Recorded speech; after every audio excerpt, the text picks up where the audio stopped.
بسم اللہ الرحمن الرحیم۔ السلام علیکم۔ سیدنا عمر رضی اللہ عنہ مکہ کے واحد باشندے تھے جنہوں نے جاہلی دور ہی میں لکھنا پڑھنا سیکھ لیا تھا۔ یہ ان کے بچپن ہی سے علم سے شغف رکھنے کا ثبوت تھا۔ ان کی یہ کوشش رہی کہ وہ بھی اس مختصر جماعت کا حصہ بن جائیں جس نے عرب کی ناخواندگی کو مٹانے اور ان کے اخلاق سنوارنے کا بیڑا اٹھا رکھا تھا، اور عہد رسالت میں بہت سی خوبیوں کی وجہ سے انہیں قابل رشک مقام حاصل ہوا۔ ان میں لکھنے پڑھنے نمایاں خوبی تھی۔ اس خوبی نے انہیں انتہائی اہمیت کا حامل بنا دیا تھا۔ انہوں نے ابتدائی تعلیم ابو سفیان کے والد حرب بن امیہ سے حاصل کی۔ ان کی علمی خوبی ہی تھی جس کی وجہ سے وہ اپنی قوم کی ثقافت کے شانہ بشانہ چلتے نظر آتے تھے۔ تاہم ہمیں یقین ہے کہ وہ اصل مضبوط ترین سبب جس نے سیدنا عمر رضی اللہ عنہ کی شخصیت نکھاری، ان کی خوبیاں اجاگر کی اور ان کے اخلاق عالیہ کو معراج تک پہنچا کر فاروق اعظم بنا دیا۔ ان کی یہ خوش بختی تھی کہ وہ بارگاہ رسالت مآب صلی اللہ علیہ وسلم میں ایمان کی طلب لے کر پہنچے اور اونچ کمال کے سبق سیکھنے لگے۔ سیدنا عمر رضی اللہ عنہ نے مکی اور مدنی دونوں ادوار میں نبی صلی اللہ علیہ وسلم کا بہت قرب اور اعتماد پایا۔ مدینہ طیبہ میں ان کی رہائش اوالا مدینہ میں تھی، جو مدینہ سے باہر کھلی جگہ پر واقع تھی اور آج کل مدینہ میں شامل ہو چکی ہے، بلکہ مسجد نبوی کے ساتھ متصل ہے کیونکہ مدینہ منورہ کی آبادی بڑھ گئی، حدود مدینہ میں وسعت آ گئی۔ یوں آہستہ آہستہ مدینہ تمام اوالا مدینہ تک پھیل گیا، نتیجتاً ارد گرد کے سب علاقے مسجد نبوی میں شامل ہو گئے۔ سیدنا عمر رضی اللہ عنہ نے اوالا مدینہ ہی میں رہائش اختیار کی۔ وہ نبی صلی اللہ علیہ وسلم کی مسجد میں قائم درس گاہ سے مختلف علوم و معارف کا درس حاصل کرنے کے لیے نبی صلی اللہ علیہ وسلم کے حلقات و درس میں حاضر ہوتے تھے۔ بلا شبہ نبی صلی اللہ علیہ وسلم ہی وہ عظیم ہستی ہیں جن کے اخلاق و سیرت خود اللہ نے سنوارے۔ سیدنا عمر رضی اللہ عنہ قرآن و حدیث کی تعلیم، خیر خواہی، رہنمائی یا کسی بھی علم کے حصول کے موقع پر کبھی کسی سے پیچھے نہ رہے۔ وہ خود فرماتے ہیں، میں اور ایک انصاری پڑوسی جو میرے ساتھ اوالا مدینہ میں رہتا تھا، ہم دونوں باری باری ایک ایک دن رسول صلی اللہ علیہ وسلم کی مجلس میں حاضر ہوتے تھے۔ جب میری باری ہوتی میں اس دن کی تمام دینی معلومات حاصل کرتا، جب اس کی باری ہوتی وہ بھی ایسا ہی کرتا تھا، پھر ہم تبادلہ خیال کر لیتے تھے۔ معلوم ہوا کہ سیدنا عمر رضی اللہ عنہ جس چشمہ سرور سے علم و تربیت و تہذیب و ثقافت کے موتی سمیٹتے تھے وہ اللہ کی کتاب قرآن حکیم تھی، جو اللہ کے رسول صلی اللہ علیہ وسلم پر حسب موقع تھوڑی تھوڑی نازل ہوتی تھی۔ پھر نبی صلی اللہ علیہ وسلم کلام ربانی صحابہ کو پڑھ کر سناتے تھے اور صحابہ کرام اس کے معانی پر غور و فکر کرتے، قرآنی الفاظ کی گہرائی ماپتے اور اس کے قوانین پر عمل کرتے تھے۔ سیدنا عمر رضی اللہ عنہ اور دیگر صحابہ کرام کے دل، عقلیں، ارواح، جسم قرآن کریم کی تعلیمات سے منور ہو چکے تھے۔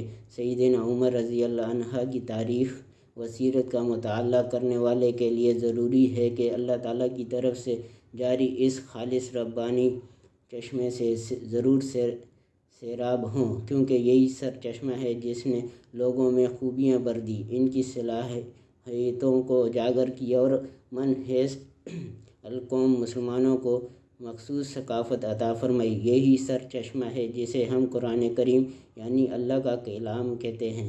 سیدنا عمر رضی اللہ عنہ جب سے مسلمان ہوئے، قرآن کریم کے حفظ اور اس کی سمجھ اور اس کے معانی میں غور و فکر کے لیے کوشاں رہے اور انہیں ہمیشہ نبی صلی اللہ علیہ وسلم کا ساتھ نصیب ہوا۔ جیسے ہی کسی آیت کا نزول ہوتا وہ فوراً اسے یاد کر لیتے، حتیٰ کہ بعض آیات نبی صلی اللہ علیہ وسلم نے انہیں خود یاد کرائی۔ ان کی ہمیشہ یہ خواہش اور کوشش ہوتی تھی ان آیات کو اسی لہجے اور قرات کے مطابق پڑھیں جس طرح رسول صلی اللہ علیہ وسلم نے انہیں پڑھایا تھا۔ بعض آیات ایسی بھی ہیں جس کے نزول کے مان بعد انہیں سب سے پہلے سیدنا عمر رضی اللہ عنہ ہی نے سننے کا شرف حاصل کیا، اور بہت سے صحابہ کرام رضوان نے ان آیات کے حصول کے لیے سیدنا عمر رضی اللہ عنہ سے رجوع کیا۔ سیدنا عمر رضی اللہ عنہ نے قرآنی منہج کے مطابق تربیت پائی۔ ان کے مربی خود رسول صلی اللہ علیہ وسلم تھے۔ ان کی تربیت کا پہلا قدم رسول صلی اللہ علیہ وسلم کی مصاحبت و ملازمت تھی، جس سے ان کی شخصیت میں انوکھی شان پیدا ہو گئی۔ وہ ہدایت کی بلندیوں پر فائز ہو گئے۔ وہ اندھیروں سے نکل کر روشنی کے دائرے میں آ گئے۔ انہوں نے ایمان اپنایا اور کفر کو یک ترک کر دیا۔ وہ دین حنیف کے لیے تمام سختیوں و مصائب جھیلنے کے لیے تیار ہو گئے۔ نبی صلی اللہ علیہ وسلم کی شخصیت تھی جس نے سب سے پہلے انہیں اسلام کی طرف کھینچا، کیونکہ آپ کی شخصیت ہر کسی کو اپنی طرف کھینچنے چلی جاتی تھی۔ اللہ تعالیٰ نے خود اپنے پیغمبر کی تربیت فرمائی تھی۔ انہیں ساری انسانیت کے لیے کامل اسوہ حسنہ بنایا تھا۔ انہیں ایسی عظمت سے نوازا تھا کہ لوگ اس عظمت کے سبب ہی آپ سے محبت کرتے رہیں گے اور حیرت زدہ بھی رہیں گے، اور آپ صلی اللہ علیہ وسلم کی سیرت کی کشش کے باعث تعجب سے لپکتے چلے آئیں گے۔ نبی صلی اللہ علیہ وسلم کی شان اتنی عظمت کی مالک تھی جس کا تصور بھی نہیں کیا جا سکتا۔ وہ اللہ کے آخری نبی صلی اللہ علیہ وسلم تھے۔ اللہ کی طرف سے ان پر وحی آتی تھی اور وہ یہ پیغام لوگوں تک پہنچاتے تھے۔ یہی وہ خاص سبب تھا جس نے اہل ایمان کے حساسات کو اپنی طرف متوجہ کر لیا تھا۔ رسول صلی اللہ علیہ وسلم کی بے پایہ عظمت اور قدر و منزلت لوگوں کے دل و دماغ میں جا گر زی ہو گئی تھی۔ وہ نبی صلی اللہ علیہ وسلم کی اس طرح رسمی عزت نہیں کرتے تھے جس طرح اس دور کے دوسرے سرداروں کی عزت کی جاتی تھی، بلکہ وہ تو اس ربانی خوشبو کے جھونکوں پر فدا ہوتے جاتے تھے جو اللہ رب العزت کی طرف سے آپ صلی اللہ علیہ وسلم کو عطا ہوئے تھے، اور یہ خوشبو ہر وقت آپ کے ساتھ ہوتی تھی۔ لہٰذا آپ بیک وقت ایک عظیم بشر بھی تھے اور رسول صلی اللہ علیہ وسلم بھی۔ یہ دونوں عہد یکجا ہیں، اور ان کے بارے میں ایک گہری محبت کا تصور ابھر کر سامنے آتا ہے جو رسول اور بشر کے مناسب کو یکجا کرتا ہے۔ جہاں ان کی محبت سے اللہ تعالیٰ کی محبت جڑ جاتی ہے اور آخرکار وہ تمام احساسات کا مرکز و محور بن کر عقل و فہم پر چھا جاتی ہے، اور مومن اسی کے زیر اثر زندگی گزارتا ہے۔ یہی وہ بنیادی نکتہ تھا جس کی بنیاد پر صحابہ کرام رضوان نے اسلامی تربیت کے حصول کی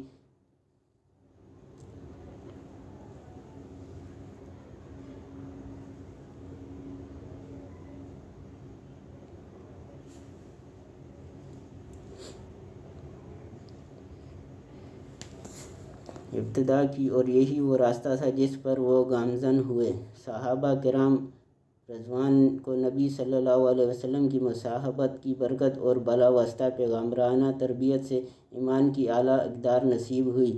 سید قطب رحمۃ اللہ فرماتے ہیں، یہ ایسی پاکیزگی اور ایسی نفاست تھی جس نے ان کے ضمیر اور شعور کو پاکیزہ کر دیا، ان کے عمل اور سلوک کو جلا بخشی، ان کی ازدواجی اور معاشرتی زندگی کو پاک صاف کر دیا، انہیں شرکی عقائد سے پاک کر کے عقیدہ توحید کی راہ دکھلائی، جاہلیت کے باطل تصورات سے نکال کر درست عقیدے کی طرف گامزن کیا، پرانے قصے کہانیوں کو جان چھڑا کر ایک واضح یقین کا راستہ دکھلایا، نہ سمجھ آنے والی اخلاقی گندگیوں سے نکال کر صاف ستھرا ایمانی خلق عطا فرمایا، سود اور حرام کی کمائی کے بجائے کسب حلال کے گر سکھائے۔ یہ ایک ایسی پاکیزگی تھی جس نے انفرادی اور اجتماعی دونوں لحاظ سے مسلمانوں کو طہارت بخشی، جو انسانوں کے ظاہر اور باطن دونوں میں مؤثر نظر آتی ہے۔ یہ انسان کو دنیا کی لذتوں اور خواہشات سے اتنا بلند کر دیتی ہے کہ وہ ایسے نورانی آفاق کو چھو لیتا ہے جس نے اپنے رب سے تعلق پیدا کر لیتا ہے، اور ملا اعلیٰ سے اس کا تعامل ہو جاتا ہے۔ سیدنا عمر رضی اللہ عنہ نے رسول صلی اللہ علیہ وسلم کے سامنے ضانوِ تعلمت طے کیے، ان سے قرآن کریم اور سنت کا علم سیکھنے کے ساتھ ساتھ تلاوت کے احکام بھی سیکھے اور تزکیہ نفس بھی کیا۔ اللہ تعالیٰ ارشاد فرماتا ہے، بے شک اللہ نے مومنوں پر احسان کیے جب انہی میں سے ایک رسول بھیجا اور انہیں اس کی آیتیں پڑھ کر سناتا ہے اور انہیں پاک کرتا ہے اور انہیں کتاب اور حکمت سکھاتا ہے، اور بے شک وہ اس سے پہلے کھلی گمراہی میں تھے۔ سیدنا عمر رضی اللہ عنہ کی زبردست خواہش ہوتی تھی کہ وہ حضر و سفر دونوں میں اللہ کے رسول کی سیرت سے باخبر رہیں۔ اسی وجہ سے ان کے پاس وسیع علم اور سنت معطر کا وافر ذخیرہ جمع ہو گیا، جس نے آپ کی شخصیت اور سمجھ بوجھ پر گہرے اثرات مرتب کیے۔ وہ نبی صلی اللہ علیہ وسلم کے قریب رہتے تھے اور آپ صلی اللہ علیہ وسلم کی ذات بابرکت سے مستفید ہوتے اور دین سیکھتے تھے۔ وہ جب بھی ان حضرت صلی اللہ علیہ وسلم کی کسی مجلس میں بیٹھتے تو اس وقت تک کہیں اٹھ کر نہ جاتے جب تک کہ مجلس برخاست نہ ہو جاتی۔ دوران مجلس میں وہ اپنے دل میں اٹھنے والے ہر سوال کا جواب حاصل کرنے کے لیے بےتاب رہتے تھے۔ سیدنا عمر رضی اللہ عنہ نے نبی صلی اللہ علیہ وسلم سے علم و تربیت حاصل کرنے کے ساتھ دین کے بنیادی مقاصد کا علم بھی حاصل کیا۔ نبی صلی اللہ علیہ وسلم عمر رضی اللہ عنہ کو خصوصیت کے ساتھ دین کی حفاظت اور اس کا شراز سمیٹ کر رکھنے کی تلقین فرماتے تھے۔ نبی صلی اللہ علیہ وسلم نے سیدنا عمر رضی اللہ عنہ کو وسیع علم عطا ہونے کی گواہی دی تھی۔ نبی صلی اللہ علیہ وسلم نے ارشاد فرمایا، میں ایک دفعہ سو رہا تھا کہ خواب میں میرے پاس دودھ کا ایک پیالہ لایا گیا۔ میں نے اس پیالے سے دودھ پیا حتیٰ کہ محسوس کیا کہ سرابی میرے ناخنوں تک پہنچ گئی۔ پھر میں نے باقی ماندہ دودھ عمر کو دے دیا۔ لوگوں نے آپ صلی اللہ علیہ وسلم سے سوال کیا، اللہ کے رسول، آپ نے اپنے اس خواب کی کیا تعبیر فرمائی؟ نبی صلی اللہ علیہ وسلم نے ارشاد فرمایا، علم۔ امام ابن حجر رحمۃ اللہ فرماتے ہیں، علم سے مراد سیاست کا طریقہ کار ہے جو وہ قرآن و سنت کی روشنی میں بروئے کار لاتے تھے۔ یہ ایک ایسا علم ہے اور ایسی معرفت تھی جو صرف ایسے انسان کو حاصل ہو سکتی تھی جو ان علوم و فنون سے آراستہ ہو جو کتاب اللہ اور سنت رسول کے فہم کے لیے ضروری ہے۔ یہ علوم لغت اور آداب، لغت کی گہرائی سے جانچنے، لغت کے لعب میں مہارت رکھنے اور اس سے متعلق تمام معارف اور تجربات سے گزرنے کے بعد حاصل ہوتے ہیں، اور سیدنا عمر رضی اللہ عنہ میں یہ تمام خوبیاں جمع تھیں۔ نبی صلی اللہ علیہ وسلم اور سیدنا عمر رضی اللہ عنہ کے درمیان انتہائی محبت کا تعلق تھا۔ یہی وہ محبت ہے جس کے سبب استاد اور شاگرد کے درمیان ممتاز علمی مقام پیدا ہوتا ہے، جس سے بہتر علمی اور ثقافتی نتائج کے سامنے آتے ہیں، کیونکہ اس علمی مقام کو ایک نئی ہی جہت عطا ہوتی ہے۔ اور سیدنا عمر رضی اللہ عنہ تو رسول صلی اللہ علیہ وسلم سے اعلیٰ درجے کی محبت رکھتے تھے۔ ان کا دل ہمیشہ آپ صلی اللہ علیہ وسلم کی ذات بابرکت سے وابستہ رہتا تھا۔ وہ ہر وقت رسول صلی اللہ علیہ وسلم پر قربان ہونے کے لیے تیار اور اسلامی دعوت کے میدان میں قربانیاں پیش کرنے کے لیے موقع کے منتظر رہتے تھے۔ حدیث شریف میں آیا ہے، نبی صلی اللہ علیہ وسلم نے ارشاد فرمایا، تم میں سے کوئی اس وقت تک ایمان والا نہیں ہو سکتا جب تک میں اسے اس کے باپ اور اولاد حتیٰ کہ تمام لوگوں سے زیادہ محبوب نہ ہو جاؤں۔ سیدنا عمر رضی اللہ عنہ نے عرض کیا، اللہ کے رسول، آپ مجھے میری جان کے علاوہ ہر چیز سے زیادہ عزیز ہیں۔ نبی صلی اللہ علیہ وسلم نے فرمایا، نہیں، اس ذات کی قسم جس کے ہاتھ میں میری جان ہے، اے عمر، جب تک میں تجھے تیری جان سے بھی زیادہ عزیز نہ ہو جاؤں تیرا ایمان کامل نہیں ہو سکتا۔ سیدنا عمر رضی اللہ عنہ نے کہا، اب آپ صلی اللہ علیہ وسلم مجھے اپنی جان سے بھی زیادہ عزیز ہیں؟ تو نبی صلی اللہ علیہ وسلم نے فرمایا، اے عمر، اب بات بنی ہے۔ ایک دفعہ سیدنا عمر رضی اللہ عنہ عمرہ ادا کرنے کے لیے جانے لگے تو نبی صلی اللہ علیہ وسلم نے فرمایا، اے میرے پیارے بھائی، ہمیں اپنی دعاؤں میں یاد رکھنا۔ سیدنا عمر رضی اللہ عنہ فرماتے تھے، مجھے دنیا کی وہ تمام قیمتی سے قیمتی چیزیں جن پر سورج طلوع ہوتا ہے رسول صلی اللہ علیہ وسلم کے اس ملفوظ مبارک یا اخی کے مقابلے میں ہیچ نظر آتی ہیں۔ یہی وہ ناقابل شکست محبت تھی جس نے سیدنا عمر رضی اللہ عنہ کو تمام غزوات میں نبی صلی اللہ علیہ وسلم کے ساتھ ساتھ رہنے پر مجبور کیا۔ سیدنا عمر رضی اللہ عنہ جنگی امور کے تجربہ کار اور فنون حرب کے ماہر بھی تھے۔ وہ لوگوں کی طباع سے بخوبی واقف تھے۔ سیدنا عمر رضی اللہ عنہ کو نبی صلی اللہ علیہ وسلم کے قریب رہنے اور گفتگو کرنے کا یہ فائدہ بھی ہوا کہ وہ عربی کے ایک فصیح، بلیغ اور ماہر زبان دان بن گئے۔